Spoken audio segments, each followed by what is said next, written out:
ষোড়শ সোপান, 16তম সিঁড়ি। সিঁড়ি বললে নিজের বাড়ির সিঁড়ির কথা, ভালো দেখা একটা সিঁড়ি, সোপান, সেসব কথা মনে পড়ে যায়। সেটিকে একটু দূরে রেখে এই সোপান শব্দের অর্থ স্বাভাবিকভাবে না নিয়ে মনে করুন একটি মালা গাঁথা হচ্ছে, তার ভেতরকার সুতো, গুম্ফিত মালার সূত্র। মালা গাঁথা হয়েছে, তার ভেতর যে সুতোটি, তাকে দেখা যায় না, কিন্তু সে না থাকলে মালার অস্তিত্ব নাই। যতক্ষণ সুতোটি আছে দৃঢ় বন্ধনে আবদ্ধ, ততক্ষণই মালাখানি আছে। পরম আদর ভরে শ্রী রাধারানীর গলদেশে, শ্রী মাধবের গলদেশে মালা দিয়েছেন, কিন্তু সুতোটি আটা হয়নি, দৃঢ় নয়, খুলে যাবে, মনটি ভেঙে যাবে। মালা যদি দৃঢ় হয়, সুতোটিও দৃঢ়। গীতার সোপানে এই 16তম অধ্যায়ে শ্রী ভগবান কৃপা করে এত সুন্দর কথাগুলো শুনিয়েছেন, সেটি ওই সুতোর মতন। ভালো ভালো গুণগুলোকে আগে বলে দিয়ে, হেয় গুণগুলোকে পরে বলে দিয়ে ভক্তকে আপন করে টেনে নিয়েছে। প্রথমে দেখুন বিষাদ, অর্জুন বিষাদ সব ত্যাগ করলেন, করবো না, কিচ্ছু করবো না, যুদ্ধ ও আমার দ্বারা হবে না। গান্ডীবোধন না অর্জুন, সে গান্ডীবোধন ত্যাগ করলেন। কোথায়? জগদীশ্বর, অন্তর্যামী, সর্বজগতের বিধাতা শ্রী গোবিন্দের সম্মুখে। শ্রী গোবিন্দ বাধ্য করলেন, শিষ্য করলেন কৃপা করে, শাস্ত্রের অতল তলে যে কথা লুকিয়ে আছে সব দান করলেন। যে কথা সচরাচর সহসা শুনতে পাই না, সেসব কথা কৃপা করে দান করলেন। এই যুদ্ধ শুধু কুরুক্ষেত্রের রণাঙ্গনের যুদ্ধ তো নয়, প্রত্যেকটি সাধক ভক্ত নরজীবের অন্তরের যুদ্ধ। পশু লোকে কিন্তু এই যুদ্ধ নাই। এই যুদ্ধটা যত সমস্যাই নরলোককে নিয়ে। পশু কি করে? আপন কর্মফলে দেহটি পায়, দিয়ে কর্মফল ক্ষয় করে। আমরা সমভাবে ক্ষয়ও করি, সঞ্চয়ও করি। যে কর্মের ফলে যে দেহটি পেয়েছি, যে কর্ম করছি, যে বর্ণে রয়েছি, সেটি ভোগ করছি, ক্ষয় হচ্ছে, সঙ্গে সঙ্গে কিন্তু আবার ঝোলাতে কিছু পোড়াও হচ্ছে। এমন একটি অদ্ভুত কৌশল, বাজিকরের মতন। বাজিকর কি করে? ম্যাজিশিয়ান নানান খেলা দেখায়, অদ্ভুত অদ্ভুত খেলা দেখায়, নানান ভাবে খেলা দেখায়। যারা দেখি তারা বুঝতেও পারি না খেলাটি কিভাবে হচ্ছে, কিন্তু হচ্ছে। ধীরে ধীরে শেষের দিকে চলে যায়। আমরা শেষের দিকে যাই কর্মফল কিঞ্চিত ক্ষয় করে, আবার কিঞ্চিত সঞ্চয় করে। পরজন্মে দেহ একটা পেতে হবে, কি দেহ জানি না, কিন্তু তা আমার দ্বারাই সঞ্চিত হচ্ছে। তা গীতা জ্ঞান শাস্ত্রের অতল তল থেকে যেসব কথা নরজীবের হিতার্থে, মানুষের হিতার্থে দিয়েছেন, সেখানে অর্জুনকে সম্মুখে রেখে সাধারণ জন থেকে সত্যলোক অধিবাসী সৃষ্টিকর্তা ব্রহ্মা, তার ক্ষেত্রেও প্রযোজ্য, সবার ক্ষেত্রেই কথাগুলি প্রযোজ্য। মনুষ্য দেহধারী জীবের। একটি পশু সে বোঝে না, আহার নিদ্রা ভয় বৈথুনেই তার ইচ্ছা সমাপ্তি, কিন্তু আমাদের তা নয়। প্রচুর খাবার, প্রচুর সুখ হয়েও কিন্তু কোনো কোনো সময়ে মনটি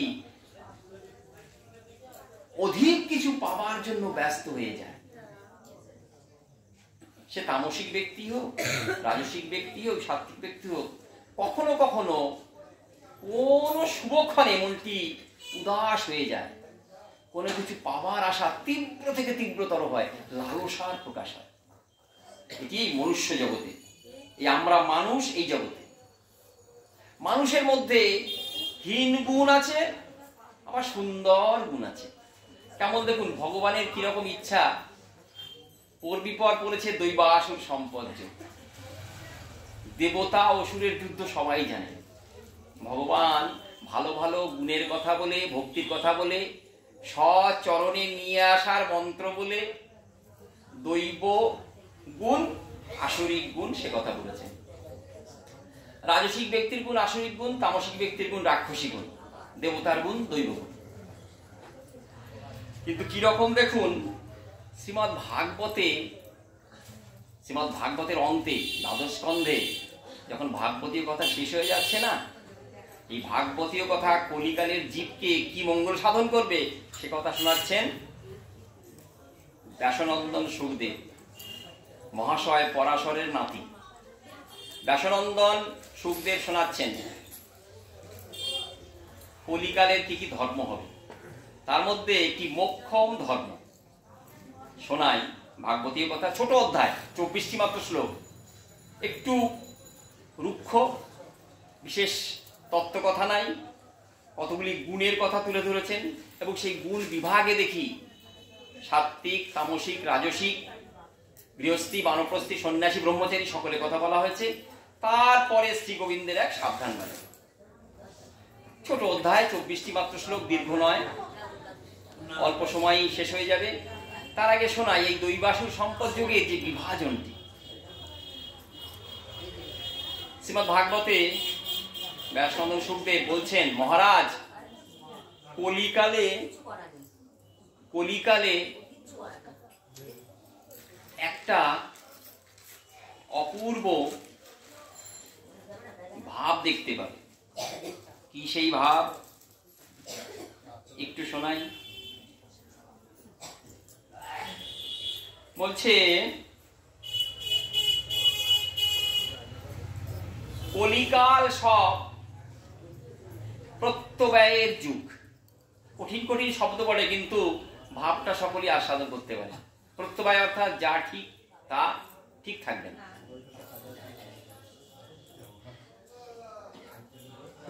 ব্যাসনন্দন সুখদেব বলছেন, কলিকালের একটা ধর্ম বলি, শূদ্রাহা প্রতিগ্রহিষ্যন্তি তপোবেশোপজীবিনঃ ধর্মং বক্ষ্যন্ত ধর্মজ্ঞা অধীরুচ্ছতমাশ্রম।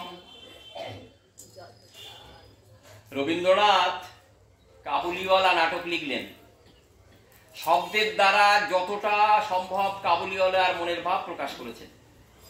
শব্দের দ্বারা, বাক্যের দ্বারা, আপন ক্ষমতার দ্বারা রবীন্দ্রনাথ যতটা সম্ভব কাবুলিওয়ালার, মোটামুটি সবাই জানি আমরা কাবুলিয়ার গল্প। দেশ ছেড়ে চলে এসছে, তুলট কাগজে মেয়ের একটি ছবি আছে, হঠাৎ মনে পড়ে গেছে মেয়ের কথা। কি না, লেখকের মেয়েটিকে দেখে সহৃদয় বলে, সহৃদয়, তার দুঃখ বেরিয়ে গেছে। এই নাটকটি লিখেছেন, নাটকটি মঞ্চস্থিত হবে। রবীন্দ্রনাথ আপন ক্ষমতা অনুযায়ী শব্দ দিয়ে সেটিকে ব্যাখ্যা করেছেন। কিন্তু আজকে সেই দিন এসে গেছে, নিজে অভিনয় করেও দেখাবেন। শব্দ যেটুকু বলতে পারেনি, লেখকের অভিনয় সেটিকে ব্যক্ত করে দেবে। আজকে কাবুলিওয়ালা সেজেছেন, দিব্য দর্শন সুপুরুষ, তিনি আজ কাবুলিওয়ালা সেজে মঞ্চে অভিনয় করছেন। যে কথাটুকু বলা বাকি ছিল সেটুকু বলব।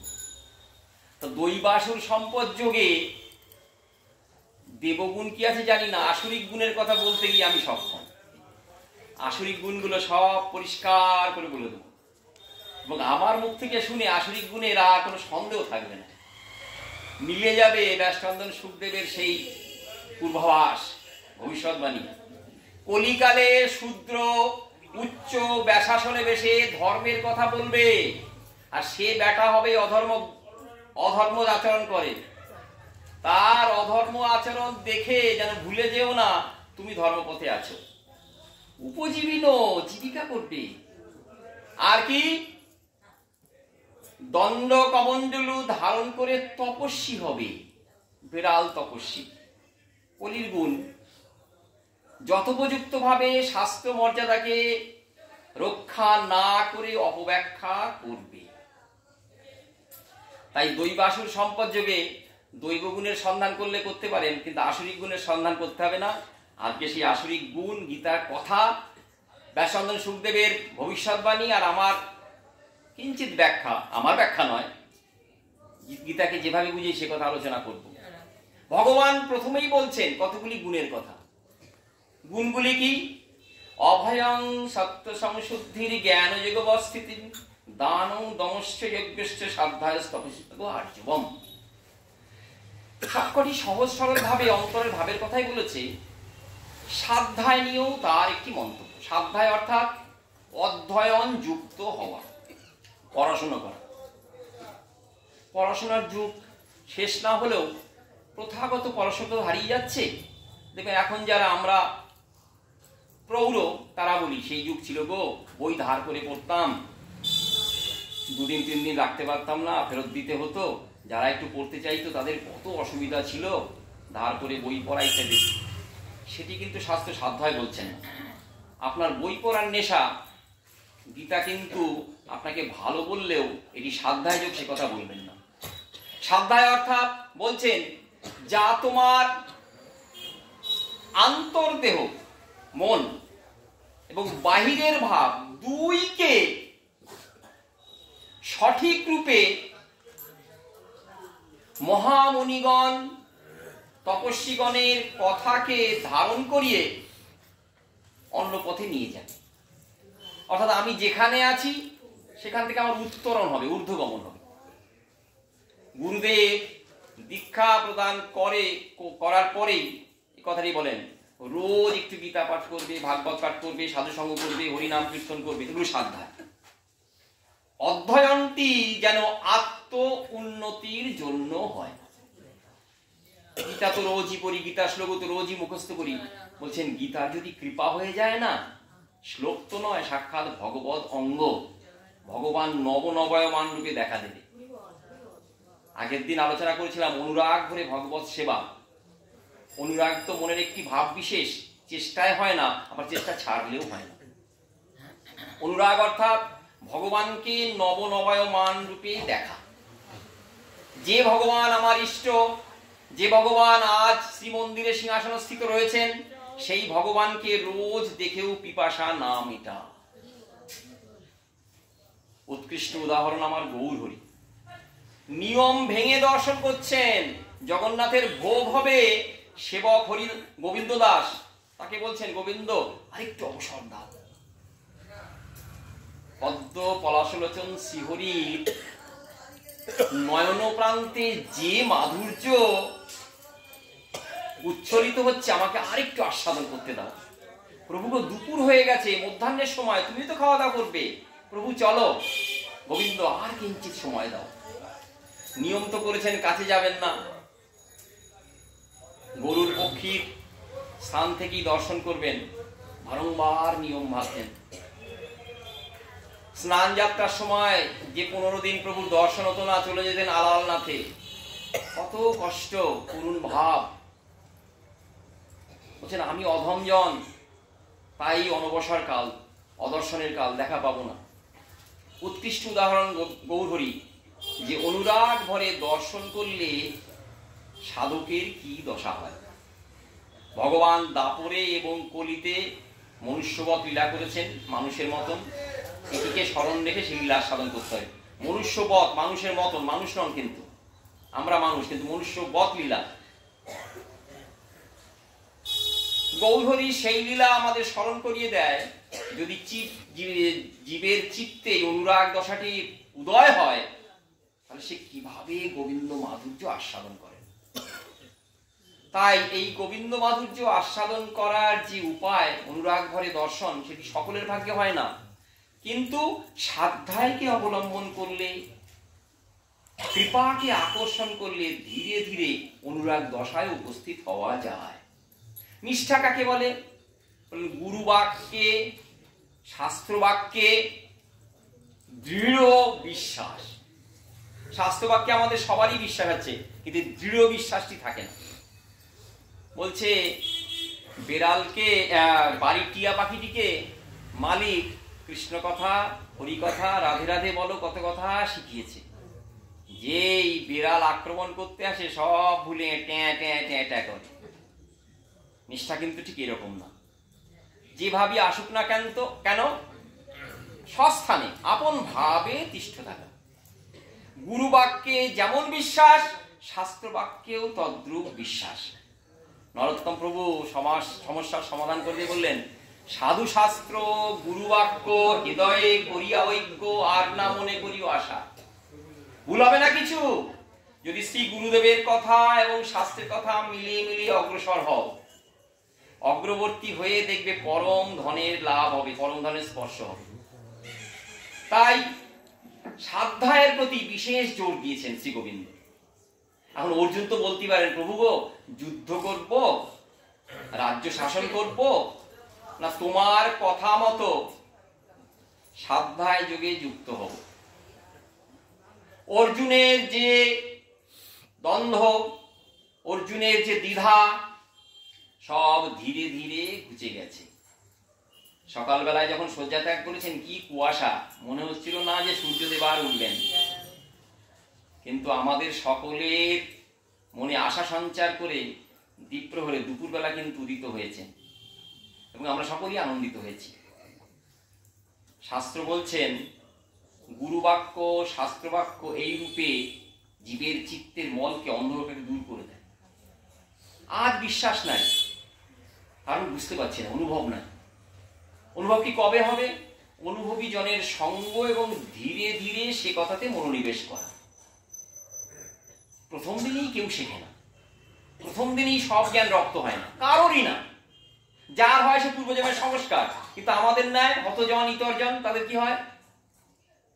অভ্যাস বৈরাগ্যের দ্বারা তাকে অবলম্বন করে শিখতে হয়। তাই প্রথম দিনে না হলেও নিষ্ঠা, সেই প্রত্যয়, যে কথা বললাম, অন্তরে সেই বিশ্বাস, সেই আশা, আকালবস্যকার আশা জাগিয়ে তোলে, যার দ্বারা পাবোই পাবো বিশ্বাস হয়। প্রথম দিন যদি শিষ্যকে বলা হয় তোর গুরুবাক্যে বিশ্বাস হলো, মাথা নাড়বে বটে, কিন্তু অন্তরটা দেখুন, সেখানে কিন্তু পূর্ণ বিশ্বাস নেই। ভগবত আলোকে নিজের অন্তরকে আলোকিত না করতে পারলে গুরুবাক্যে শাস্ত্রবাক্যে বিশ্বাস আসেই না। শ্রী গোবিন্দ কৃপা না করলে নিষ্ঠা যথার্থ নিষ্ঠা হবে না। পদে পদে সাধককে দ্বন্দ্ব বিভক্ত করে দেবে। ঠিক হচ্ছে তো, এটি তো, ওটি তো, তাহলে দ্বন্দ্ব কি হবে না? দ্বন্দ্ব না হলে অগ্রসর হবে কি করে, এগোবে কি করে? দ্বন্দ্ব যেখানে, অগ্রসর সেখানে, অগ্রসর হওয়া। তাই সাধ্যায় পারবো না, আমার দ্বারা হবে না, অর্জুন এটি নয়।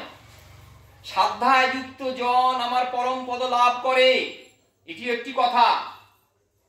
তাহলে প্রভু বৈরাগ্যের কথা তোমাকে ব্যক্ত করা, অভ্যাস যোগের কথা বলা তোমাকে তো বৃথা। অর্জুন যুদ্ধ করবে, তার কাছে বৈরাগ্য কোথায়? গীতায় দেখি বৈরাগ্যের কথা এসছে বারবার, বিশেষভাবে রাগযুক্ত হওয়া।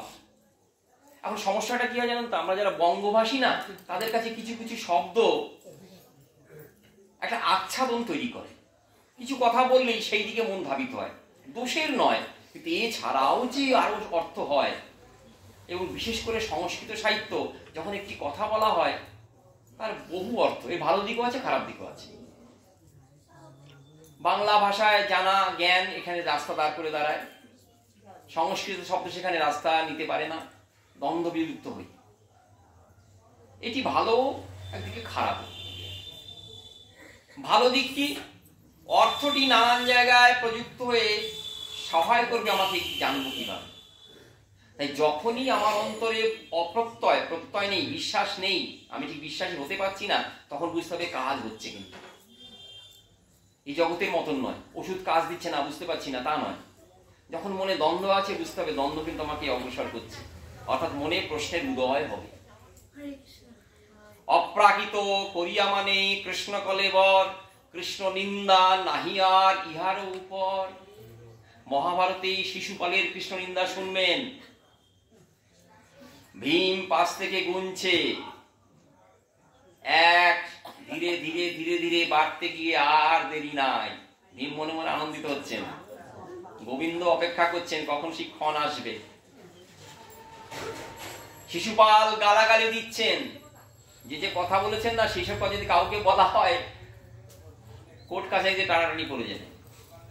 জন্মের ঠিক নাই তোমার, তুমি কখন কি কর্ম করো সেটিও যেমন ঠিক নাই, তোমার জন্মেরও ঠিক নাই। ভীম গুনতে গুনতে সেই মহেন্দ্র খন 100 হয়ে গেছে, নিহত করলেন।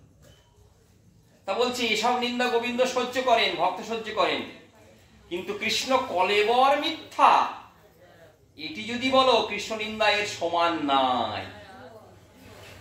তোর কৃষ্ণ প্রাকৃত এটা বললে বলছেন এর তুলনায় নিন্দা নাই। কৃষ্ণ প্রাকৃত অর্থাৎ আমি প্রাকৃত, আমার যে অবস্থা হয়, আমার ক্ষুধা তৃষ্ণা কাম মোহ মদ আলস্য সব রয়েছে, গোবিন্দরও তাই রয়েছে। আমিও মরি, গোবিন্দও মরে। আমি প্রকৃতিতে বিলীন হয়ে যাই, শ্রী গোবিন্দ প্রকৃতিতে বিলীন হয়ে গেলেন। যে কৃষ্ণ নিন্দা নাহি আর ইহার উপর। কিন্তু সাধকের দ্বন্দ্ব কি? সাধকের দ্বন্দ্ব হয়ে গেছে। কৃষ্ণ বিগ্রহ দেখার সঙ্গে সঙ্গে কি তার এই বিশ্বাস উদিত হয়? যার হয় তিনি মহান জন।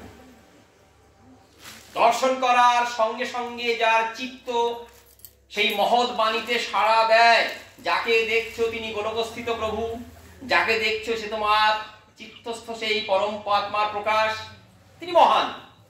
কিন্তু সকলের অন্তরে কিন্তু এই ভাব আসবে না। তাহলে কি পথ ছেড়ে দিতে হবে? সিদ্ধি লাভের কোনো প্রকার ইচ্ছা নাই, আশা নাই? বলে অবশ্যই আছে। ক্রমে ক্রমে তিহ ভক্ত হইবে উত্তম। যে জন পথ দেখিয়েছেন তার পথে থাকলেই ধীরে ধীরে বস্তু লাভ হবে। তার জন্য প্রয়োজন নিষ্ঠার, নিষ্ঠার জন্য প্রয়োজন আরতি, আরতির জন্য প্রয়োজন সাধ্যায়, সাধ্যায়ের জন্য প্রয়োজন নিজের প্রচেষ্টা। প্রত্যেকটি সম্পূর্ণ হবে ভগবত কৃপায়, ভগবানের কৃপায়। ভগবান দর্শন তখনই হয় যখন সাধকের চেষ্টা আর ভগবত কৃপায় দুইয়ের মিলন হয়। তাহলে গুরুদেব এই কথাগুলি বলছেন, সেই কথাগুলি কি মূল্য নাই? শাস্ত্র অধ্যয়ন সাধ্যায়, ভগবত কৃপা যখন হবে তখন হবে। সূর্য যখন উঠবে তখন উঠবে, আলো প্রকটিত হবে। আমার কি ইচ্ছা? বলে না গো না, শাস্ত্র একটা কথা বলছে, হাল ছেড়ে দিলে হবে না। কিরকম সুন্দর একটি উদাহরণ দিয়েছেন। গরমের দিন, শীতকালে গরমের দিনে কথা বলছি, গরমের দিন আগেকার দিনে কি আরো বেশি করে ঘটতো। গরমের দিন শয্যাগত হওয়ার আগে কি করি? গবাক্ষদার জানলা খুলে রাখি, দরজাও পারলে খুলে রাখি যদি চোরের ভয় না থাকে। কেন? মানে এই আশা নিয়ে আমার দিনের ক্লান্তি যেন রাতের ঘুমে শেষ হয়, ভালো করে যেন ঘুমোতে পারি। তার জন্য প্রয়োজন শীতল বাতাসের, ঠান্ডা আবহাওয়ার।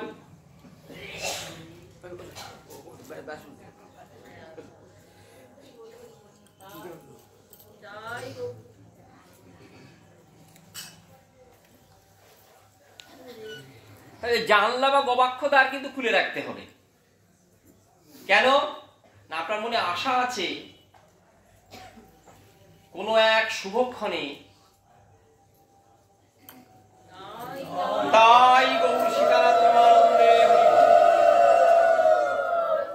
দক্ষিণ দেশের বিখ্যাত পর্বত থেকে একখণ্ড ঠান্ডা বাতাস আপনার ঘরে আসবে। ঘরে এসে ওই জানলা দিয়ে প্রবেশ করবে, আপনার ক্লান্ত দেহকে, শ্রান্ত দেহকে, তপ্ত দেহকে, নিদাগ তপ্ত দেহকে শান্তি দান করবে। শান্তি পাবেন, রাত্রিতে আলস্য বা ক্লেশ বা কষ্ট সব দূর হবে। আপনাকে কিন্তু জানলাটি খুলে রাখতে হবে।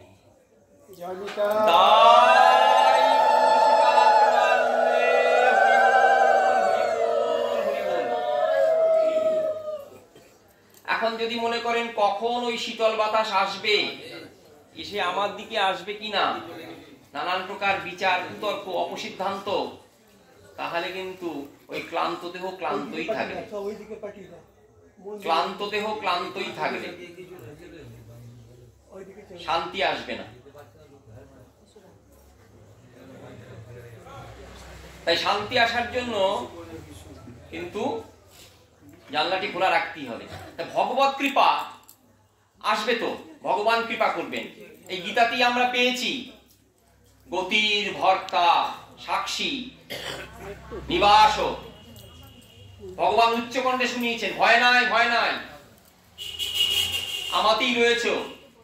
সর্বভাবে সর্বতভাবে আমি তোমাকে রক্ষা করবো। রক্ষা করবো না শুধু, যা আছে তা রক্ষা করবো, যা নাই সেটি এনে দেবো।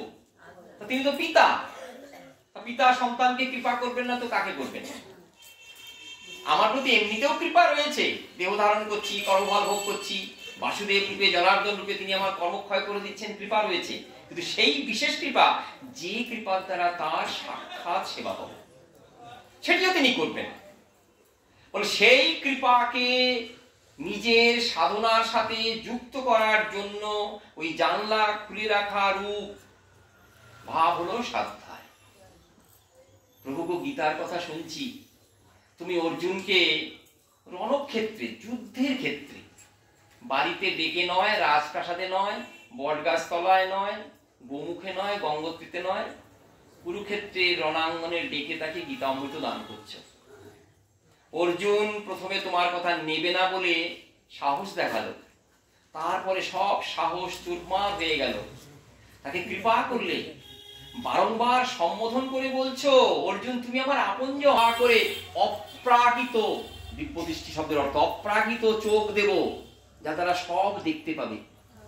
সব দেখলেন, অপ্রত্যস্ত হলেন, ভয় পেয়ে গেলেন অর্জুন, চক্ষুরা সংকুচিত হয়ে গেল।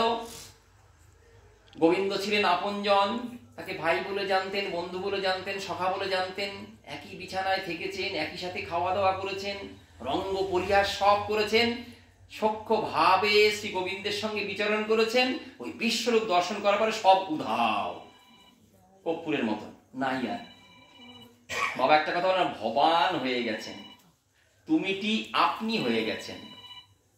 গোবিন্দের খেলাটি তো জমবে না, কিন্তু ভাবটি দেখাচ্ছেন। তখন বিশ্বরূপ দর্শন করার পরে অর্জুন নিয়ে ঘেমে একসা, কে আপনি? উগ্ররূপ, আদি কোথায়, মধ্য কোথায়, অন্ত কোথায়? আমার ন্যায় ক্ষুদ্র জীব তার সন্ধান পাচ্ছি না। আপনি আমাকে সেই সৌম্য রূপ দর্শন করান। সৌম্য রূপ অর্থাৎ আপনার সেই মানুষের মতন রূপ। কৃষ্ণের যতেক খেলা, সর্বোত্তম নরলীলা, নরবপু তাহার স্বরূপ। এটি মনে রাখতে হবে, এটি মাপকাঠি। দেখবেন দর্জির কাছে না সবসময় একটা মাপকাঠি থাকে, কাঠুরিয়ার কাছে একটা মাপকাঠি থাকে, ব্যবসাদারের কাছে একটা মাপকাঠি থাকে, শিক্ষকের কাছে একটা মাপকাঠি থাকে। মনে মনে মাপকাঠি, মাপকাঠি না থাকলে মাপা যায় না। এগুলো মাপকাঠি আমাদের। ভগবান আজ কৃপা করে দাপরের শেষে মনুষ্য রূপে তার লীলা করছেন। কৃষ্ণের যতেক খেলা, সর্বোত্তম নরলীলা। অর্জুন বলছেন তোমার ওই মানুষী রূপ দেখাও, সৌম্য রূপ, মানুষী রূপ সেটি দেখাও। ভগবান দেখালেন, দিয়ে বলছেন এই মানুষী রূপ দেবলোকেরও দুর্লভ। অর্জুন তুমি আবার সেই রূপ দর্শন করলে। তো গীতাতে দেখি সব পরম ভাব এবং পরম আদরের সহিত সেগুলো বলা। স্কুল কলেজেও শিক্ষা হয়, সেখানে আদরের ভাবটি লুপ্ত হয়ে গেছে। টাকা দাও, ফেলো করি, মাখতে, আদর নাই, সেই জন্য শিক্ষাটি যথার্থ নয়। কিন্তু এখানে ভগবান ওই তো খেলা নয়, সখ্য ভাবে অর্জুনকে আপন জ্ঞানে শিক্ষা দিচ্ছেন জগতের হিতার্থে। প্রত্যেক কথায় আদর মাখানো, ভালোবাসা মাখানো, বিশ্বাস মাখানো। যে বিশ্বাসের কথা কলিহত জীব শ্রবণ করলে তার নিষ্ঠার উদয় হবে।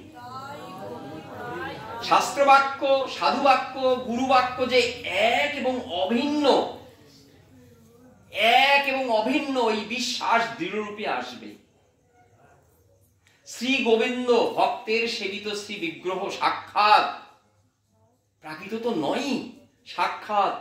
ভক্তের ভক্তিতে তার চলন বলন গমন সব হয়, তিনি গলে যান, বিগলিত বিশেষ রূপে গলে যান। এই বিশ্বাসটি অন্তরে দৃঢ়রূপে আসবে। বাবা একটা কাহিনী বলেন না, রামানুজাচার্যের কাহিনী। পরে শিষ্য হয়েছিলেন, বড় মল্লবীর, শক্তি খুব, 12 গণিতে আসক্ত। কৃপা করলেন, আমি ওই মন্দির ছেড়ে আর কোথাও যাব না। রঙ্গনাথের এত মাধুর্য, মাধুর্যে মগ্ন, দেহ মন প্রাণ সব পান করে মগ্ন। সাধকের যখন এই ভাবটি অন্তরে দৃঢ় হবে, তখন নিষ্ঠা পাকা হবে। কিন্তু তার পূর্বে গোবিন্দ কৃপাকে আকর্ষণ করতে হবে। ভগবান বলছেন এই স্বাধ্যায় যোগের দ্বারা ওই কৃপার যে পথ, সেটি উন্মোচিত হয়। কি উন্মোচিত হয়? বাধা সব দূরে চলে যায়, ভগবত কৃপা, গোবিন্দ কৃপা চলে আসে। এখানে পড়াশোনার কিন্তু কোনো, আমি পড়াশোনা জানি না, আমি জানি সব কথা হবে না। সাধু সঙ্গ করলেই কিন্তু বোঝা যায়। যারা নিত্যদিন ভাগবত শ্রবণ করেন তারা সিদ্ধান্তে কিন্তু অকুট নয়। আগেকার দিনে দেখে তারা লেখাপড়া জানেন না, কিন্তু সিদ্ধান্তে অপটু নয়। আপনি যদি অন্যভাবে অন্য কোনো কথা ব্যক্ত করেন, তিনি ধরে ফেলবেন। কারণ যদি না বুঝে কেহ, যদি না বুঝে কেহ, শুনিতে শুনিতে সেহ কি অদ্ভুত চৈতন্য চরিত।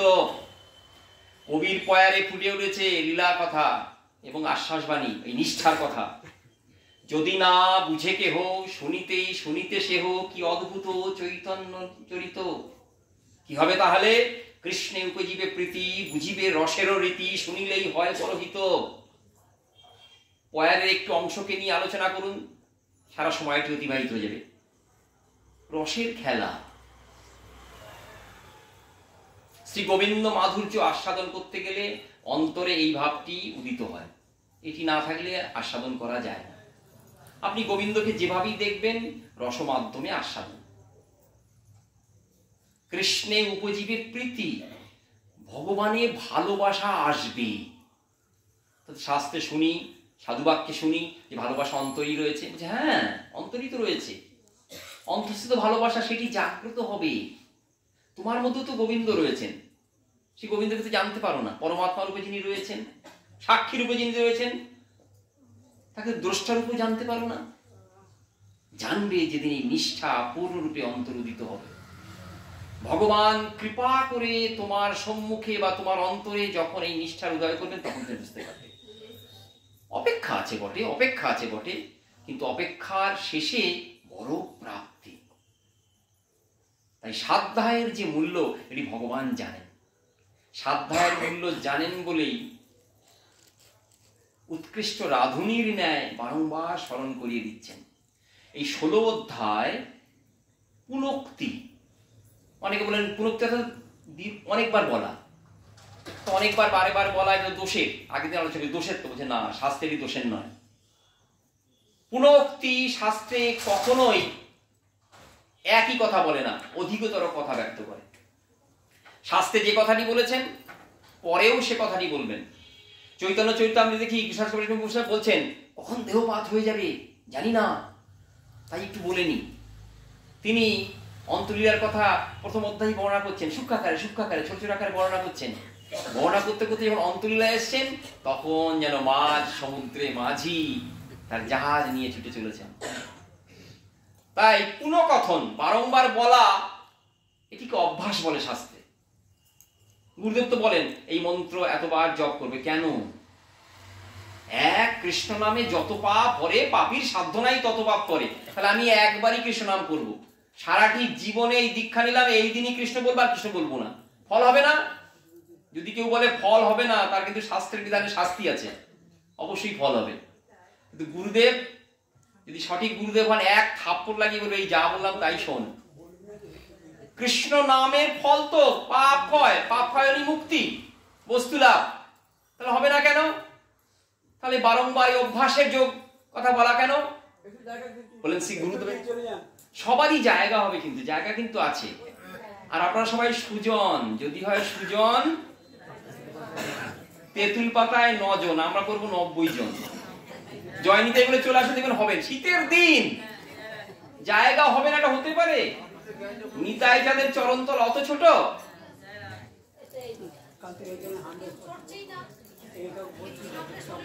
না না। হ্যাঁ, সাধ্যায় যোগযুক্ত।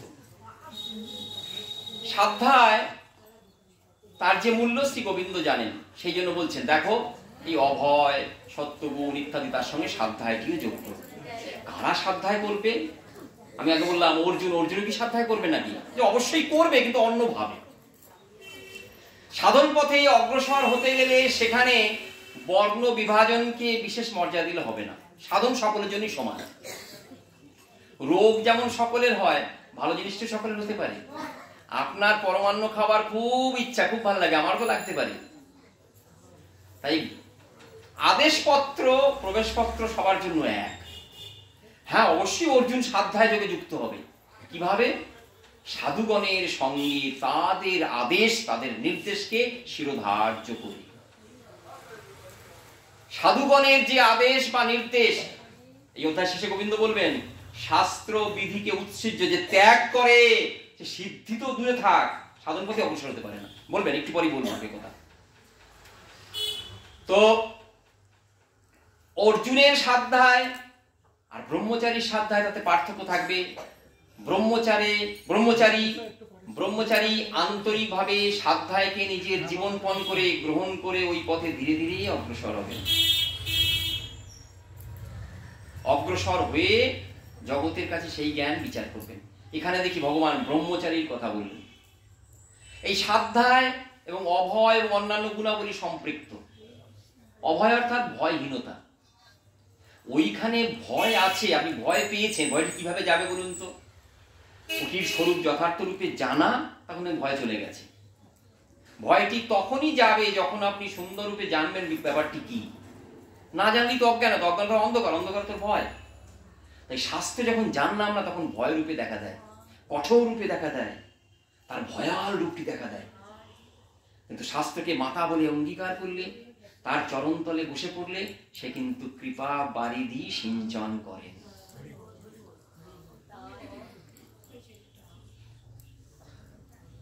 আধ্যাত্মিক জগতের ইতিহাসে এই উদাহরণ বারংবার ফলেছে, দেখা গেছে। এই উদাহরণ বারংবার দেখা গেছে। এই উদাহরণ গোবিন্দের কৃপা, নিষ্ঠা, প্রত্যয় সহকারে ভজন করা সবাই দেখেছেন। এবং সাধন পথে বাবা বলেন না, একবেলা ভজনও কিন্তু ব্যর্থ হবেন না। একবেলা ভজনও কিন্তু ব্যর্থ হবেন না। তাহলে একবেলা মানে যেমন একবেলা খেতে বসেন, একবেলা খাওয়া যেমন ব্যর্থ হয় না, দেহে বল, শক্তি, শ্রী এসব নিয়ে আসে। তো একবেলা ভজন, ওই বললাম আগে, একবার যদি কৃষ্ণ নাম করেন আর করবো না, সেটিও ফলযুক্ত হবে। কিন্তু সাধ্যায় যুক্ত হলে শাস্ত্র তার দ্বারটিকে খুলে দেবেন।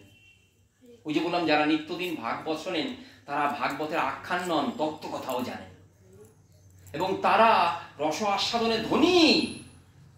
তারা কার্তিক মাস এলেই দেখবেন বারংবার ওই দামোদর দামবন্ধ লীলা শোনেন, কিন্তু কখনো বিরক্ত হন না। আমি তো কখনো দেখিনি কারো মুখে কখনো বিরক্তি ফুটে ওঠে। ওইটা বাহ বাহ বাহ, মা যশোদার অঙ্গনে আজ গোপালকে বাঁধবে, এই বাঁধার কথা বললেই আনন্দে আপ্লুত হন। আপ্লুত শব্দের ব্যাখ্যা জানেন? গলে যাওয়া। আনন্দে আপ্লুত হন যে আজ জগদীশ্বর শ্রী গোবিন্দ ঐশ্বর্য মাধুর্যের পূর্ণ বিগ্রহ, তিনি আজ বাঁধা পড়বেন। ব্রজবাসীর ভালোবাসাকে অঙ্গীকার করে শ্রী গোবিন্দ একটি সামান্য উদুখলে বন্ধন স্বীকার করবেন। গোবিন্দ জগৎবাসীকে দেখাবেন, ভালোবাসাটি যদি সাক্ষাৎ হয়, অর্থাৎ যথার্থ হয়, এবং সেটি যদি মা যশোদার দ্বারা নিশ্চিত হয়, তাহলে আমি তোমার কাছেও বাধা পড়ব। কৃষ্ণে উপজিবে প্রীতি, ভালোবাসা চলে আসবে। কৃষ্ণে ভালোবাসা আছে, অন্তরে আছে, সেটি দেখা দেবে। যে ভালোবাসা বাঁধ ভেঙে গোবিন্দ চরণকে স্পর্শ করবে। মরুভূমিতে চলেছি তো, এটা সংসার তো মরুভূমি। সকলেই জানেন, মরুভূমি না হলে ভাগবত আসরে কেউ আসতেন না। যারা এখানে আছেন তারা সকলেই জানেন সংসারটি মরুভূমি। তা মরুভূমিতে চলাচল করলে মরুদ্যানের সন্ধানও জানা যায়। মরুদ্যানে কি পাওয়া যায়? জল পাওয়া যায়, কিন্তু জলের সন্ধানটিও জানতে হবে। সেখানে গেলেই সুশীতল জল, স্নিগ্ধ ছায়া মরুপথের যত ক্লান্তি সব দূর করে দেয়। মরুপথে চলতে চলতে শান্তি, স্নিগ্ধতা সব আসার জন্য ভগবত কৃপাকে আকর্ষণ করতে হয়। রসমাধুর্য আস্বাদন করে নিজের জীবনকে ধন্যাতিধন্য করতে হয়। সেটি হয় এই আসরের মাধ্যমে, সাধ্যায়ের মাধ্যমে। নিষ্ঠা আবর্তিত হয় অন্তরে। শাস্ত্র বারংবার বলছেন, ভয় নাই, ভয় নাই। আমাদের ভক্তি শাস্ত্রে কখনো ভয় পাওয়ায় না। আমরা জগাই মাদাই হতে পারি, আমরা পাপিষ্ঠ হতে পারি, ইতর হতে পারি, ইতর রাগের দ্বারা অন্তর আপ্লুত হতে পারে, কিন্তু মা ভয়, ভয় নাই, ভয় নাই। দিবস শেষে তুমি আমার, তোমাকে আমি কৃপা করবই করব। আমার কৃপার রজ্জু তোমাকে স্পর্শ করবেই করবে। বাবা আলোচনা করেছেন, কৃষ্ণ কৃপা করিবে দৃঢ় করি মানি। দৃঢ় করে না মানলেও কৃষ্ণ কৃপা করবেন। দেখবেন অনেক ছেলে থাকে না, তারা জানেন বাবা মা বড় লোক, অবাধ্য হয়ে যায়। জানেন যতই অবাধ্য হই না কেন, বাবা মা ওই টাকা পয়সাটি নমিনি আমাকেই করবে। তো ভক্ত জানেন, প্রভু গো, দিনের প্রারম্ভে দিনান্তে যদি তোমাকে নাও ডাকতে পারি, গুরু কৃপায় তোমার নামের মহাসুর আমার কর্ণদ্বারে প্রবেশ করেছে, আমি কৃপা পাবই পাবো। এই বিশ্বাসটি জাজ্বল্যমান হয়ে ওঠে, দৃঢ় হয়ে ওঠে, তার নিষ্ঠার প্রকাশ হয়। ধীরে ধীরে সাধক ভক্তের অন্তরে প্রত্যয় জাগে, হবেই হবে। গৌর ভক্তগণ, বাবা বলেন, এই গৌর ভক্তগণ, তাদের আবার হারাবার কি আছে, তাদের অভাবের কি আছে, সবটাই ভাবে পূর্ণ। আস্বাদনের কিঞ্চিত বিলম্ব হয়, আস্বাদন, এই আস্বাদনের নিমিত্তই শ্রী ভগবানের এত প্রকার কথা। এবং এই 16তম অধ্যায়ে ভগবানের যে কঠির কথা রয়েছে, সব কথা আগে আলোচিত হয়েছে। দৈব গুণে আলোচনা করতে যাব না, কথা দিয়েছি, একটু অসুরের গুণ নিয়ে আলোচনা করি।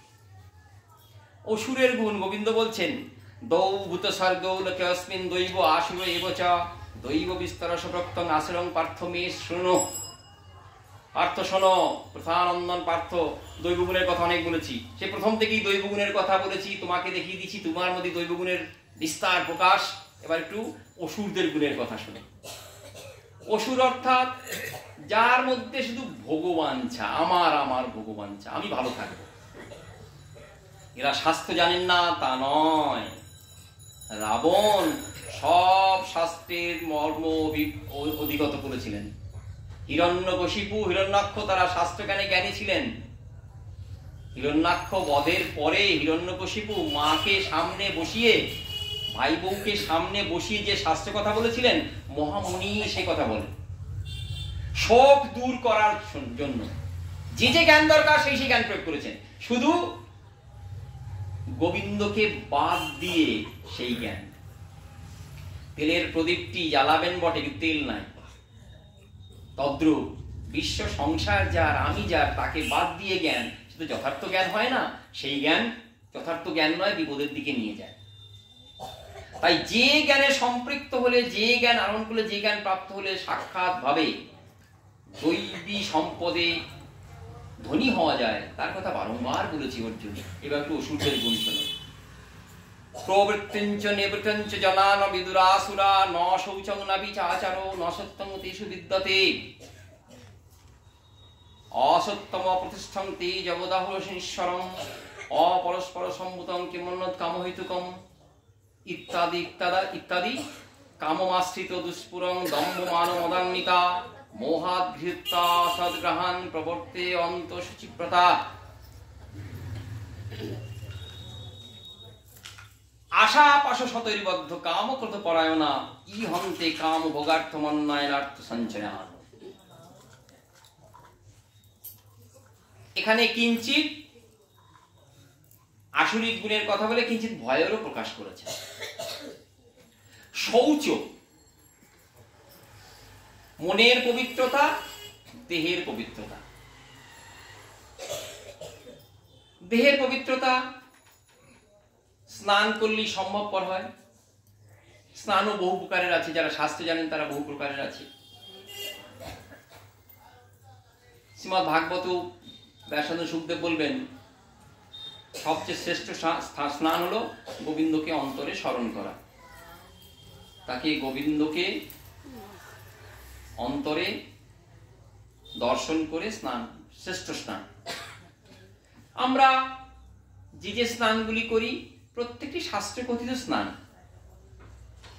উত্তম মধ্যম স্নান আছে, কিন্তু এটি বাহ্যিক, এটি বাইরের। রোগাক্রান্ত ব্যক্তি শয্যাশায়ী হয়ে রয়েছে, বিছানায় পড়ে রয়েছে, এখন তাকে যদি বলেন, ম্যালেরিয়াগ্রস্ত লোক, তাকে যদি বলেন যে গঙ্গা স্নান করে এসো, সম্ভব? কিন্তু শৌচ না হলে মন্ত্র জপ হয় না, শৌচ না হলে ভগবত চিন্তন হয় না। শৌচ তো প্রথমেই দরকার। বলেন এই শব্দটির মধ্যেই অর্থ নিহিত আছে। মা সূচক, গোবিন্দ বলছেন মা সূচক, তোমার সব পাপ আমি দূর করে দেব, ভাবতে হবে না। অর্থাৎ শোকের ভাব, শোক অর্থাৎ প্রাকৃত বিষয়ে অভিনিবিষ্টতা, তাকেই শোক। কেউ মরে যাওয়া সংবাদ প্রেরণ করলে সঙ্গে সঙ্গে আমরা অসুচি হয়ে যাই। সে যেই হোক না কেন, আপনার আত্মীয় হোক অনাত্মীয় হোক, যখনই মরণের খবর শুনলে আপনি অশৌচ হলেন, অশৌচ দশা হলো, তাহলে উপায়টা কি? শৌচ হতে হবে, পবিত্র হতে হবে। শাস্ত্র অনেক প্রকার বিধান দিয়েছে। আপনি গোবিন্দ স্মরণ করলেন, আপনার মনে শোকের উদয় হয়েছিল, আপনি শোককে দূর করলেন গোবিন্দ স্মরণ করে। কারো আত্মীয় স্বজন বিয়োগ হয়েছে, নিকট আত্মীয়, অতি নিকট আত্মীয়, তাদের বিয়োগ ব্যথা, তারা যে চলে গেছে, এই ব্যথাটি মন থেকে দূর করতে পারছি না, তখন সেবা পূজা অন্য সবকিছু করা সম্ভবপর নয়। শাস্ত্র বারণ বলছে তখন কিন্তু ত্যাগ করবে না, কিন্তু করা খুব কষ্টকর, খুব কষ্টকর হয়ে পড়ে। বলছেন তুমি কিন্তু শোকগ্রস্ত, তুমি অসুচি। কেন গো? না, শোকের দ্বারা যে জন পথভ্রষ্ট হয়েছে সে তো আপন স্বরূপেই স্থিত নয়। কথাটা কঠিন হয়ে গেল, ভেঙে বলি, সবাই জানেন কথাগুলি জানেন। শোক যখন অন্তরে এলো, তুমি যে নিত্যকালের শ্রীহরির দাস এটা ভুলে গেছো। শোকে মুহ্যমান বলি না, খেতে ভালো লাগে না, কারোর সাথে কথা বলতে ভালো লাগে না, কোথাও যেতে ভালো লাগে না। যে জন চলে গেছে তার ছাপটি শুধু অন্তরকে একেবারে আচ্ছন্ন করে রেখেছে, অন্য কিছু ভাবতে পারছি না, যে কথা আলোচনা করা উচিত সে কথা আলোচনা করতে পারছি না, প্রভুর সেবা সঠিকভাবে হবে না, শোকগ্রস্ত। শোকটা কি? প্রাকৃত বস্তু এই জগতে। শোক, মোহ, দম্ভ, ভয় সব আলস্য এই জগতে। তাহলে বুঝতে হবে প্রাকৃত বস্তু আমাকে আহত করেছে, আমাকে আচ্ছাদন করে দিয়েছে, আমাকে শুচি হওয়া কর্তব্য। এই যে শোক দশা, তার থেকে উঠে আসতে হবে আমাকে। কি করে উঠে আসবো? শাস্ত্র সেই বিধানও দিয়েছে, নানান প্রকার কর্মের কথা বলেছেন। আর সঙ্গে সঙ্গে আন্তঃশৌচ, ভেতরটাও তো পরিষ্কার করতে হবে। ভেতরটি পরিষ্কার না হলে গোবিন্দ সেবাটি হবে কিভাবে? নখ বড় হয়েছে, নখ কাটলাম, চুল দুর্গন্ধযুক্ত হয়েছে, পরিষ্কার করলাম, নানান বস্তু প্রয়োগ করে দেহাদিকে শুদ্ধ করলাম, কিন্তু ইন্দ্রিয়ের রাজা মন, তাকে শুদ্ধ করলাম না, সেবা তো হবে না। শাস্ত্র উচ্চকণ্ঠে বলছেন দেবং ভূত্বা দেবং যজেত, দেবতা হয়ে দেবতার অর্চনা করবে, পূজা করবে। তাহলে মন যদি অশুদ্ধ হয় তাহলে কি উপায়? উপায় শাস্ত্র দিয়েছেন, জানেন না সকলে। তখন ভগবানের নাম স্মরণ করে তার কৃপাকে আকর্ষণ করা। প্রভু গো, শোক আমাকে যথেষ্ট রূপে আঘাত করে পঙ্গু করে দিয়েছে। গোবিন্দ বলবেন, শ্লোকটি উচ্চারণ কর, মুখং করতি বাচলং পঙ্গুং লঙ্ঘয়তে গিরিম যৎ কৃপা তমহং বন্দে পরমানন্দ মাধবম। যার কৃপাতে সব দোষ দূরে চলে যায়, সেই কৃপাকে আকর্ষণ করছি আমি। কিভাবে? তার নাম কীর্তনের মাধ্যমে। আর এই বারংবার কীর্তন করতে করতে অন্তরে যে শোকের আভাস, দুর্দান্ত শোকের আভাস, সেটি চলে যাবে। শ্রীমদ্ ভাগবত সাক্ষী দিয়ে বলছেন, এই জগতে পুত্র হারাবার ন্যায় শোক নাই। সে জন যদি নিত্যদিন ভাগবতের আসরে আসে, ভাগবতের এতটাই শক্তি, সেই দহ্যমানা পুড়িয়ে মারছে যে শোক, সে দহ্যমানা শোককেও শুষে নেবে। ভাগবত শোক শুষে নেবার সাগর। এই জগতে এমন মাধ্যম কেউ আছে? কেউ পারবে? কেউ পারবে না। সন্তান হারাবার শোক তিনি জানেন কত প্রবল, কত অসহনীয়, যিনি সন্তান হারিয়েছেন। কেউ প্রবোধ বাক্য দিতে পারবে না, কারো প্রবোধ বাক্য সেই অন্তরকে স্পর্শ করবে না, শাস্ত্রটি জানেন। তাহলে কি মাটির কি অবস্থা হবে? ভাগবত বলছেন, আমার চরণতলে এসো, আমার কৃপার আঁচল দিয়ে তোমার সব দুঃখ অপনোদন করে দেব, তোমার দুঃখ থাকবে না। ভাবো, দুঃখ দূর করলে হবে না, সেটি তো আমি জানি। তোমার চোখের জল যেমন মোছাবো, তেমন তোমার আঁচলটিও ভর্তি করে প্রেম সম্পদ দান করবো। শৌচের দেখেন কি দাম। শুধু গঙ্গা স্নান করে এলাম তাহলে শৌচ হলাম, বলে সেটি নিষিদ্ধ নয়। সে নিষিদ্ধ নয়, সে নিতান্ত ছোটও নয়, প্রয়োজন। কিন্তু আন্তঃশৌচের জোরও শ্রী গোবিন্দ দিয়েছেন। অন্তরটিকে তোমাপতি করা, আর আন্তঃশৌচ হলেও যে গৌণগুণ, দম্ভ, মোহ, আলস্য সব দূরে চলে যায়। রাজা যদি বর্ষতা স্বীকার করে, আগেকার দিনে রাজারা, এখনো রাজা যুদ্ধ হয় বটে, লোকক্ষয় বেশি হয়। রাজাকে পরাজিত করলেই কি হলো? পেয়ে গেলাম রাজ্য। তা মনকে যদি কেউ জয় করতে পারেন, সেখানে কাম, ক্রোধ, লোভ, যেটিকে দ্বার বলা হয়েছে, তারা তো সব পরাস্ত হয়েই গেল। গৃহে বা জঙ্গলে থাকে, নরোত্তম প্রভুর কথা, কি মিষ্ট কথা। কষ্ট হচ্ছে, গীতা আসর আর দুদিন মাত্র, কারণ আপনাদের না শ্রোতা পাবো না। যারা আসবেন তারা নিত্যদিনের বান্ধব, আর আপনারা পরিযায়ী বান্ধব। এমন বান্ধব পেতে মনে আশা যে আপনারা থাকবেন না। যারা আসেন তারা চিরকালীন বান্ধব। মনে মনে কষ্ট হচ্ছে, এতদিন পরে মন্দিরে এত জায়গা নিয়ে টানাটানি, এত হুড়োহুড়ি থাকবে না, কষ্ট হচ্ছে মনে। কিন্তু একটা কথা, এই যে ভাব, এই যে গীতার কৃপা, এই যে কৃপার মাধুর্য আস্বাদন, সেটি যদি দীর্ঘদিন করা যায়, চিত্ত থেকে সব শোক দুঃখ দূর করে দেবে। শ্রী গোবিন্দের মুখে উক্ত যে ভাব, এই শৌচ, যে কথা বলছিলাম আগে, সেই শৌচ ভগবত কৃপা সম্বলিত হওয়া চাই। আমার মনে যেন শ্রী গোবিন্দের নাম, গুণ, রূপ, লীলা রূপ বস্তুর দ্বারা শুদ্ধতা প্রাপ্ত হয়। এরও একটা ক্রম রয়েছে। যে জন লীলা আস্বাদন করে লীলাস্থলে পৌঁছতে পেরেছেন, লীলা আস্বাদন করবেন। কিন্তু আমি যে জন পারিনি, সে নামকে আশ্রয় গ্রহণ করব। আদরাত অনুদিনম খলু শৈব জুষ্টান, গোস্বামী বললেন, নামকে আদরের সহিত সেবা করবে, গ্রহণ করবে। রোজ তো আদরের সহিত গ্রহণ করতে পারছি না। হরে কৃষ্ণ কৃষ্ণ কৃষ্ণ হরে হরে, হরে রাম রাম রাম হরে হরে, আদর শূন্য। হরে কৃষ্ণ কৃষ্ণ কৃষ্ণ হরে হরে, হরে রাম রাম রাম হরে হরে। আবার নিষ্ঠা অভ্যাস করতে করতে একদিন চোখ ভেঙে, অন্তর ভেঙে প্রেমাশ্রুর বাড়ি দেখা দেবে। সেদিনের দেরি নাই, যে সাধক নিষ্ঠা করে গুরুকৃপাকে অন্তর অবলম্বন করে এই পথ অগ্রসরণ। গীতা বাক্যকে আমার জীবনে ফলবে না কেন? মানব জমিন রইল পতিত, আমি পতিত রাখবো না, আমি চাষ করব, আমি সুন্দর ফসল ফলাবো। এই সাধক, তোমার কথা যেন আমার জীবনে ব্যর্থ না হয়। তাই সুন্দর রূপে সেই প্রচেষ্টা করছেন। বলছেন, কাম, ক্রোধ, লোভ যে তিনটি দ্বার, সেই তিনটি দ্বার দূরে চলে যাবে এবং সর্বার্থ ভাবে ভগবত কৃপায় নিজের জীবনকে ধন্যার জন্য করবেন। আঢ্যাভিজন বানস্মি কোয়ান্নস্তি সদৃশময়া যক্ষেদাশ্বাসী মদিষ্য ইত্য জ্ঞান বিমোহিতা আশা পাশ শতরিবদ্ধা কামক্রোধ পরায়ণা ইহন্তে কাম ভোগার্থ অন্যান্য অর্থ সঞ্চয়ন। আশা পাশ, যেমন আশাবন্ধ সমুৎকণ্ঠা, আশা না থাকলে ভগবত কৃপা পাওয়া যায় না। সে লঘু হোক, গাঢ় হোক, অতি গাঢ় হোক, আশা থাকতেই হবে অন্তরে। বলছেন এখানে আশা পাশ। আসরিক ব্যক্তি কি করে? আসরিক ব্যক্তি এই আশা পাশের দ্বারা বদ্ধ হয়ে, এটি আজ হয়েছে কাল ওটি হবে, হারতে চায় না। প্রাকৃত শাস্ত্র বলেন, দেখো, যখন বিদ্যা এবং দেবার্চনা, ঈশ্বর আরাধনা করবে, তখন ভাববে আমার মরণ নাই, আমি পাবোই পাবো। অর্থ আদায় করার সময় নিয়ে ভাববে।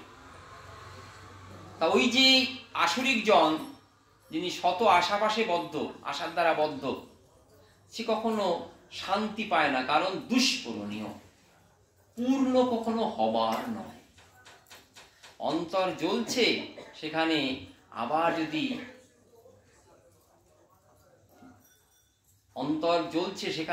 আবার কোনো প্রকারে সেখানে কাষ্ঠ প্রয়োগ করা হয়, যেমন হয় সেই রকম। একটি বাড়ি জ্বলছে, আপনি মনে ঠিক করলেন ঘি ঢেলে আসি, সে ঘি কিন্তু বাড়ির আগুন নির্বাপিত করবে না। ইন্ধন পেয়ে সে আরো দাউ দাউ করে জ্বলে উঠবে।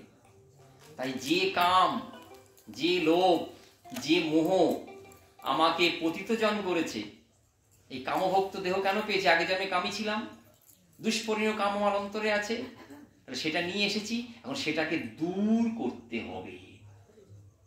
এইখানি ভগবান বলছেন, শাস্ত্র বিধিকে যে ত্যাগ করে সে সিদ্ধিকে পায় না। শাস্ত্র কথার অর্থ, শাস্ত্র কথা বারংবার শ্রী গোবিন্দ বলেন, শাস্ত্র কথার অর্থ সংস্কৃতে ওই বলেছি যে শব্দ তার মূলেই সে অর্থটি বুঝিয়ে দেয়। সস ধাতুর দ্বারা এটি পরিগণিত। শাসনে রাখা, একটা পরিধির মধ্যে রাখা।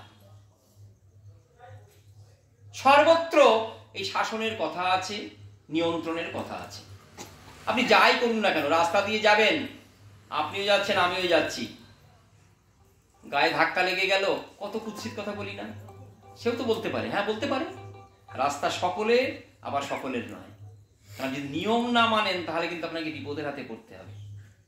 রাস্তা যখন সকলের, অধিকারবোধ যখন সকলের, নিয়মটিও সকলকেই মানতে হবে। নিয়ম যদি না মানেন, শাসনের যদি বসে না আসেন, তাহলে কিন্তু সঠিক স্থানে পৌঁছানো হবে না। পথে যদি বিপদ হয়ে যায় না, ওই গাড়ি এসে ধাক্কা মারে, তাহলে কিন্তু সে বলবে উল্টো পথে যাচ্ছিলেন কেন? কোর্ট কাছারি করেও কিন্তু ফল হবে না, ওই ভাঙা ঠ্যাং ভাঙাই থাকবে। সাধু সাবধান। এইরকম করে নিয়ম মানতে মানতে মানতে মানতে, আমি ব্যবসা করছি, সরকার বাহাদুর তোমাকে ট্যাক্স দেবো কেন? দিবি না মানে নিয়ম দেয়া, দিতে হবে। দিবি না তো তাহলে জেল খাট। কত কষ্ট করে পড়াশোনা করেছি, কত করে চাকরি বাকরি পেয়েছি, মাসের শেষে কেন টাকা দিতে হবে? দিতে হবে, নিয়ম দিতে হবে। শাস্ত্র জানেন, নিশ্চিত রূপে জানেন কোথায় সিদ্ধি লুকিয়ে আছে। ভগবান বলছেন শাস্ত্রবিধি ত্যাগ করা চলবে না। এটি কি ভয়ের কথা নাকি? না না না, ভয়ের কথা নয়। এটি ভয়ের কথা হতেই পারে না।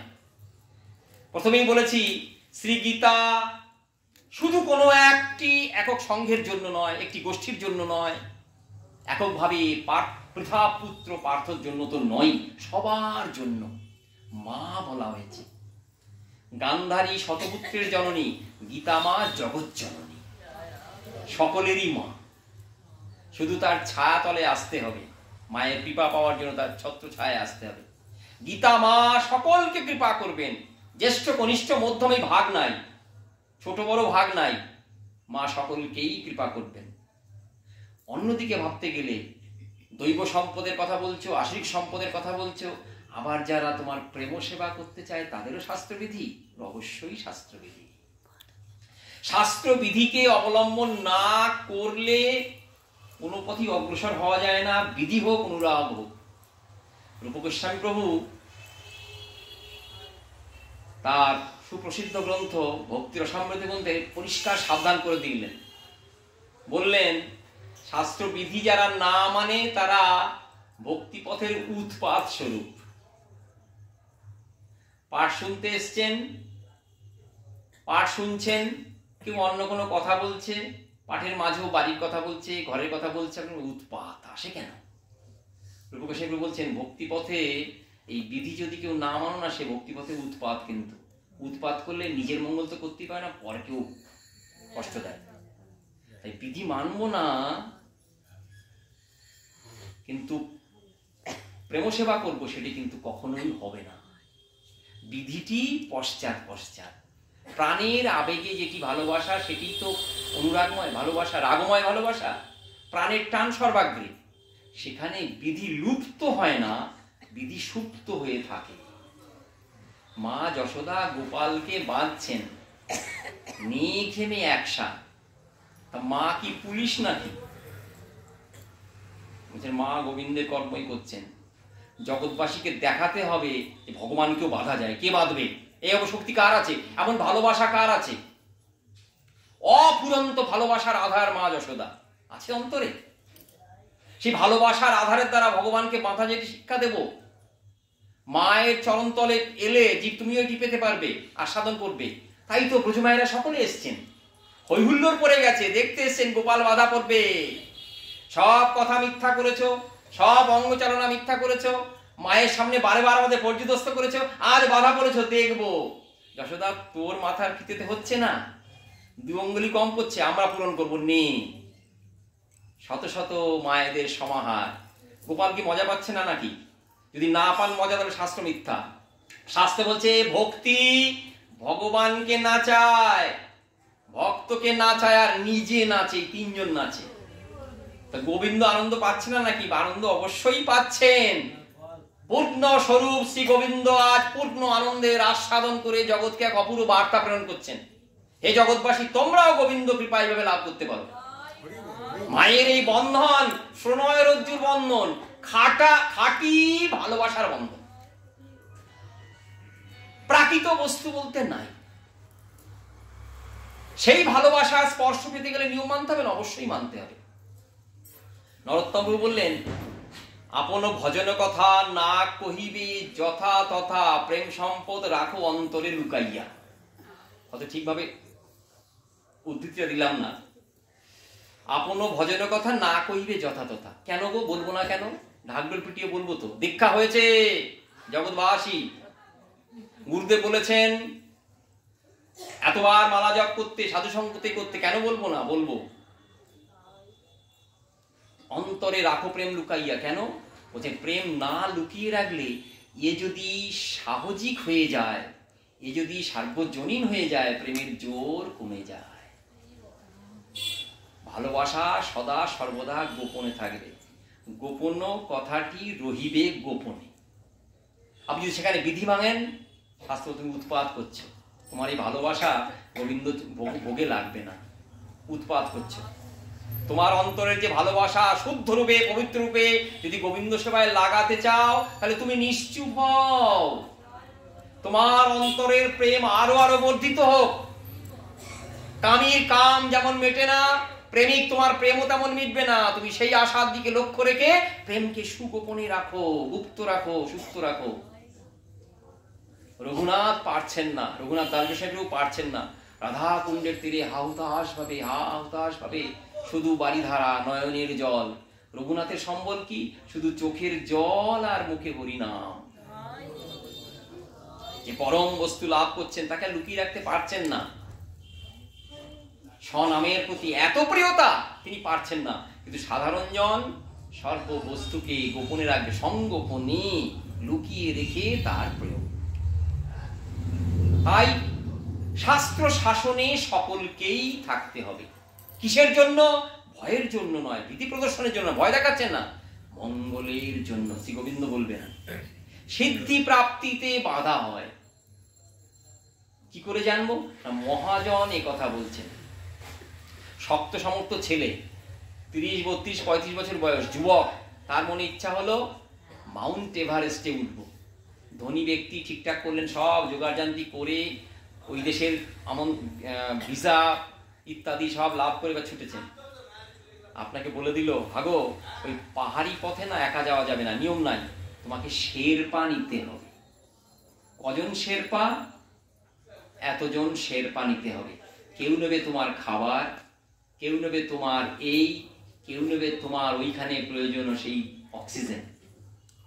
আর তারা সম্মুখে চলবে। তারা যেখানে পা ফেলতে বলবে সেখানেই পা ফেলবে। দিনে যতটুকু চলতে বলবে ততটুকুই চলবে। তাড়াহুড়ো করবে না। যখন যে কথা বলবে সে কথাই শুনতে হবে। যদি না শুনি, আমি টাকা দেব, ধনীর সন্তান, আমার টাকায় তারা পুষ্ট হবে, আর বেটা আমি কথা শুনবো, তাহলে তোর বেটা মরণ নিশ্চিত।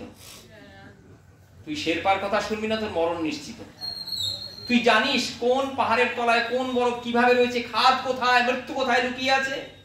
যদি তোর ওই শৃঙ্গ জয়ের ইচ্ছা থাকে, ওই শেরপার কথা শুনে ধীর লয় পদক্ষেপে অগ্রসর হ, সফলতা সুনিশ্চিত।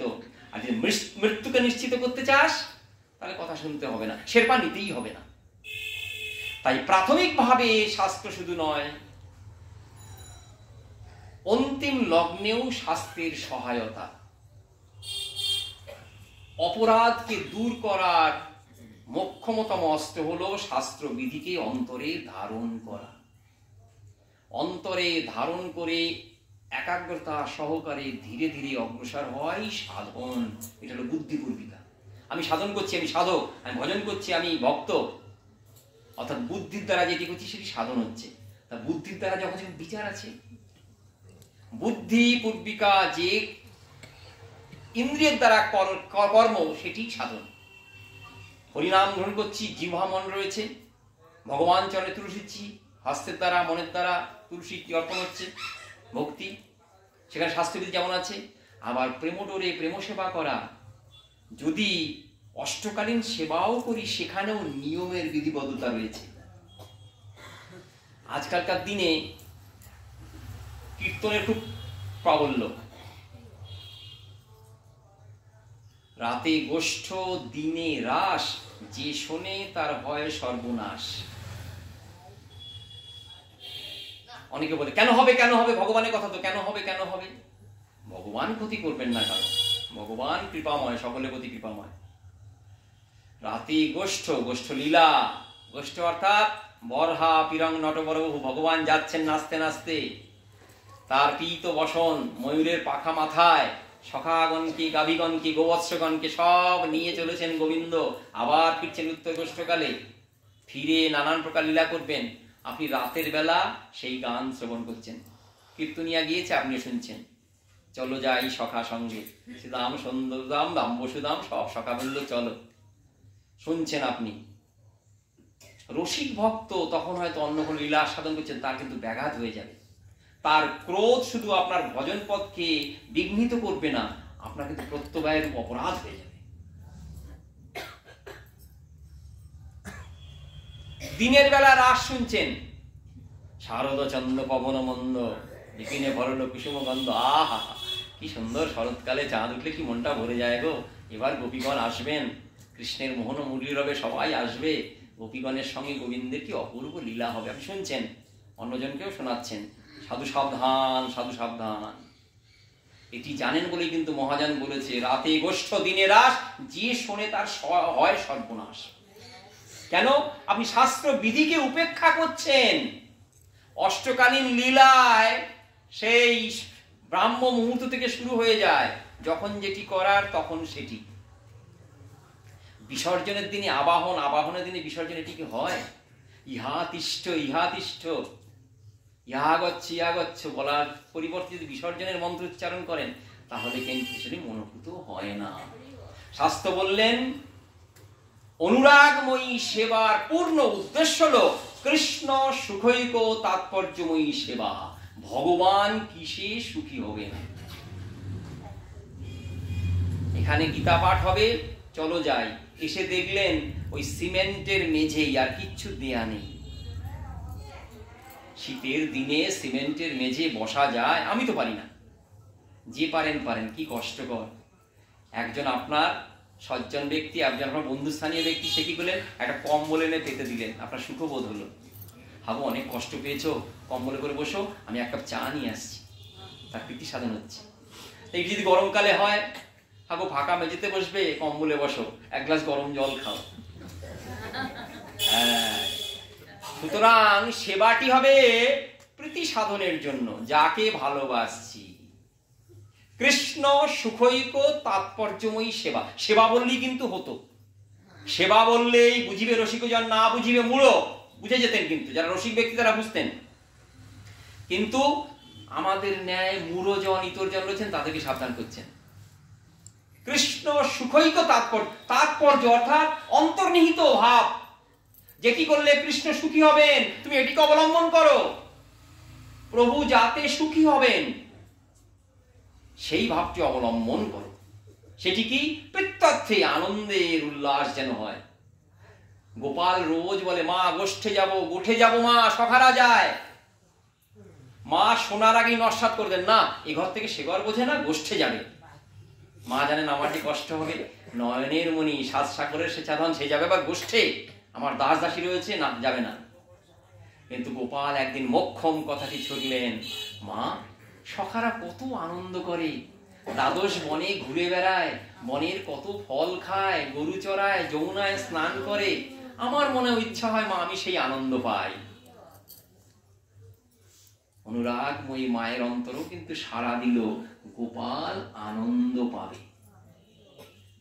যা গোপাল যা, যদিও অনেক শর্ত, যদিও অনেক কথা, যদিও অনেক মাথায় হাত দিয়ে শপথ বাক্য, যদিও যদিও যদিও করে পুরীয় মোহনবান বেনু, নিকটে চড়াইও ধেনু, আমি যেন সদা সর্বদা শুনি। কত প্রকার কথা বলে তারপর গোপালকে ছেড়েছেন। দাদা বলাই, সখাবৃন্দ তোরা বারে বার শপথ কাট, বল গোপালকে দেখবি, ক্ষুধা লাগলে চাইয়া খাইও। খিদে লাগলে তুই চেয়ে খেতে জানিস না, আমি জানি গোপাল তখন কখন তোর ক্ষুধা লাগে। যদি ক্ষুধা লাগে চেয়ে খাবি, মুখ চোরা হোস না গোপাল। বলাই কথা দে, বলাই কথা দে, ভাইকে আপন জ্ঞানে কাছে রাখবি বারংবার। দেখ ভাই কি বলে আমি সে কথা শুনি না, তুই যা বলবি তাই শুনবো। দেখ আমার গোপাল এ ঘর থেকে সে ঘর চেনে না, সে গোপাল আজ যাবে গোঠে, গোঠের সাজে সাজিয়ে দিয়েছেন, গোঠের সাজে সাজিয়ে দিয়েছেন, মোহন বেনুখানি সঙ্গে দিয়েছেন, কিন্তু অঝর নয়নে মা কাঁদছেন। সাধক ভক্ত বলছেন, মা গো তোমার ওই চোখের বাড়ি জগতের সকল অনুরাগময়ী ভক্তের অন্তরকে পবিত্র করে দেয়। তাই অপূর্ব ভাবে শাস্ত্রের বিধিকে অবলম্বন করে সাধক ধীরে ধীরে অগ্রসর হয়।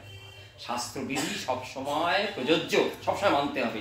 আমি মানবো না এটি বলা কিন্তু চলবে না, এটি বলা কিন্তু চলবে না। ভগবান বলছেন তার সিদ্ধি কিন্তু অলভ্য, সিদ্ধির দ্বারে সে কখনোই পৌঁছতে পারে না।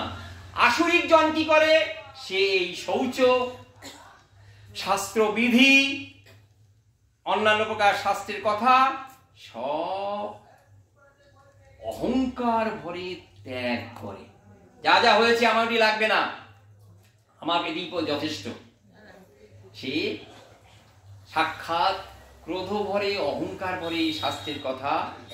গোবিন্দ যদিও সাবধান শুনেছেন, তান অহং দিশত ক্রোড়ান সংসারেষু নরাধমন ক্ষিপ্রাম্য জলষ্টম সুবানা আসুরি সেবজনীষু।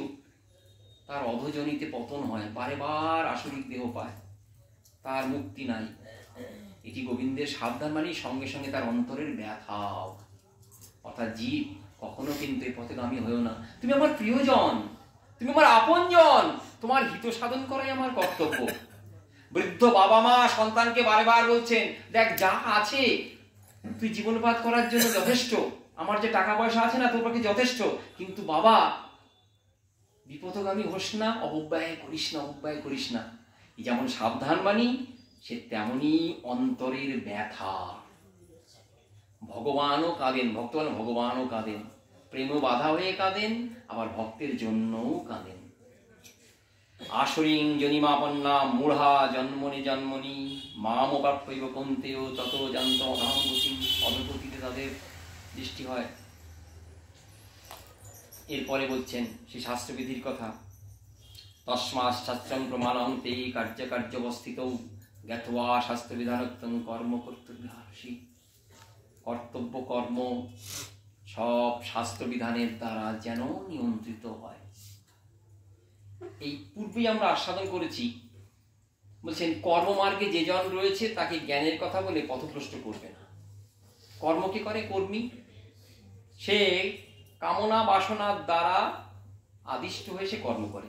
যদি ওখানে বলছেন নাম ও যজ্ঞ, কলিকালের নাম যোগ্য নয়, কিন্তু হরিনাম 16 নাম 32 এই যোগ্য নয়, নাম ও যজ্ঞ। অর্থাৎ নাম পাওয়ার আশায় সর্ব কাজই তার যোগ্য রূপে দেখা দেয়। কাঠ পুড়িয়ে যজ্ঞ করা সেটিও যেমন নিজের নামাকাঙ্ক্ষায়, তার দান, তার ধ্যান, তার ভজন, তার ভোজন সবই জাগতিক প্রতিষ্ঠা লাভের আশায়। বলছে সেটি হয় নাম ও যজ্ঞ। আসরিক ভাব, দৈব ভাবের বিপরীত আসরিক ভাব, সে সবসময় নামাকাঙ্ক্ষী হয়। সেই ভাবের প্রতি সে যে ভাবে অগ্রসর হয়, সেই ভাবটাকে কিন্তু হিত সাধন, হিতের পথে নিয়ে যেতে পারে, মঙ্গলের পথে নিয়ে যেতে পারে। এর ফলে সে নানান ভাবে অধম জনি প্রাপ্ত হয়, অধম কুলে জন্ম হয়। এই গীতাতেই সেই কথা উক্ত হয়েছে। যেন প্রাথমিক বেদনিন্দা। 2য় অধ্যায় ভগবান বলেছেন না, বেদ বাতরতা। দেখো বেদের কি উদ্দেশ্য, বেদের কি বিধেয়, বেদের কি মর্মগাথা কিচ্ছু জানে না। আমি তোমাকে আপন জনকে বলছি। কখন বলছেন? বিশ্বরূপ দেখানোর পরে, যখন অর্জুনের প্রত্যয়, কত সন্দেহ একটু মনে নাই, আর একটু ময়লা নাই। ভগবান তুমি কি সেই ভগবান, নাকি দেবকেশু তো কুন্তি মায়ের আত্মীয়, আমার সখা? তুমি সেই ছোট, নাকি তুমি সেই বৃহৎ? তুমি কি সেই পুরুষোত্তম প্রভু? তুমি কি সেই অব্যয় অদ্বিতীয় সত্তা? এই বিশ্বাস দৃঢ় রূপে দেখা দিয়েছে। তারপরে গোবিন্দ বলছেন এই কথা। বিশ্বরূপ দর্শনের পরে গোবিন্দ বলছেন এগুনের কথা। দেখো তোমাকে যে ভাব দর্শন করিয়েছি, সহসা দর্শন করা হয় না। তুমি যে জ্ঞান লাভ করলে সচরাচর লাভ করা যায় না, কিন্তু তুমি আমার প্রিয়জন বলেই জগৎকে জ্ঞান করলাম। এই কথাগুলি বলে তারপর শাস্ত্রের যে পথ নির্দেশ করছেন। তাই শ্রীগীতার যে বাণী, শ্রীগীতার যে মর্মগাথা, শ্রীগীতার যে একান্ত অভিনিবেশ, সেটি হলো জীবের হিত সাধন, মঙ্গল সাধন। 16তম অধ্যায়ে গোবিন্দের কিঞ্চিত বিধিনিষেধ বা গুণের এবং আধার, বিশেষ করে আধার, কোনখানে এই সব গুণ দেখতে পাওয়া যায়, কোনখানে সব দেখতে পাওয়া যাবে, সেই কথা বলে একটি দৃষ্টি নির্দেশ করছেন। গীতা এমন মঙ্গলময় শাস্ত্র যা প্রত্যেকটি জীবের মঙ্গল আনয়ন করে। শাস্ত্রবিধিকে যথাযুক্তভাবে যথাযোগ্য সম্মান প্রদর্শন করে সাধক অতি ধীর পদক্ষেপে যদি আপন সিদ্ধিপথে অগ্রসর হয়, সিদ্ধি তার অলভ্য থাকে না, সিদ্ধি তার লাভ হয়ে যায়। যে যে জ্ঞান সদ্গুণাবলীর কথা বলেছেন, ভক্তি আচরণের কথা বলেছেন, কর্ম জ্ঞান পাতঞ্জলি যোগের দিকে নির্দেশ করে প্রত্যেকটি পথ মার্গের কথা পরিষ্কার রূপে বুঝিয়ে দিয়েছেন। তারপরে সাবধানবাণী সবের ক্ষেত্রে প্রযোজ্য করে বলছেন, জীব সাধন পথে সফল হবেই হবে। সেটি আমাদের ন্যায় ইতর জনের, সাধারণ জনের, বিপথগামী জনের পরম সম্পদ। তাই গীতাকে যতটুকুই অন্তরে ধারণ করতে পারি, সেটু যেন ধীরে ধীরে বর্ধিত হয়, বলবান হয়। গীতা মায়ের কাছে এই প্রার্থনা, হে মা, শত দোষে দুষ্ট, শত পাপে পাপী পদস্খলন হয় আমাদের, তুমি কৃপা করে আমাদের বঞ্চিত করো না। তোমার চরণে কোটি কোটি প্রণাম, তোমার ভক্তগণের চরণে কোটি কোটি প্রণাম। আজ এই কথা বলে এখানে গীতা শাস্ত্রে দিয়েছিলাম যে একটু বাবা সার কথা বলবেন। বাবা না একটু বলুন বাবা, আজ দেরি হয়ে গেছে, একটু বাবা।